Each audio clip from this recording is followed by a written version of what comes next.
Happy Monday అందరికీ. అందరూ ఎవరెవరి పనులకి వాళ్ళు వెళ్ళిపోతారు కదా. రేయాన్ష్ని కూడా మార్నింగ్ స్కూల్లో డ్రాప్ చేసేసి రావాలి.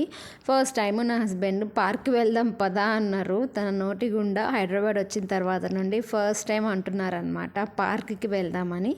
సో రేయాన్ష్ని స్కూల్లో డ్రాప్ చేసి వచ్చాక పార్క్కి వెళ్ళి జస్ట్ ఒక 20 మినిట్స్ ఏమో ఉన్నామంతే. ఎందుకంటే మా ఇంట్లో ఎండ అస్సలకి రావట్లేదు. అండ్ హైదరాబాద్లో 17 డిగ్రీస్ సెల్సియస్ ఉందన్నమాట, మెయిన్లీ లింగంపల్లిలో. సో ఎండ కోసం మేము బయటికి వెళ్ళాల్సి వస్తుంది. సో పార్క్లో అయితే మంచిగా వస్తుందని చెప్పి జస్ట్ ఇలా కూర్చొని ఇంటికి వెళ్ళిపోయాం అనమాట. ఇంతకీ మీ బ్రేక్ఫాస్ట్ ఏంటో కమెంట్ చేసేయండి. నా బ్రేక్ఫాస్ట్ అయితే నేను ఇక్కడ రవ్వ దోశ ప్రిపేర్ చేసుకుంటున్నా. రేయాన్ష్కి నా హస్బెండ్ మార్నింగే తినేస్తారు, బట్ నేను మాత్రం 9:30, 10కి అలా తింటున్నా అనమాట.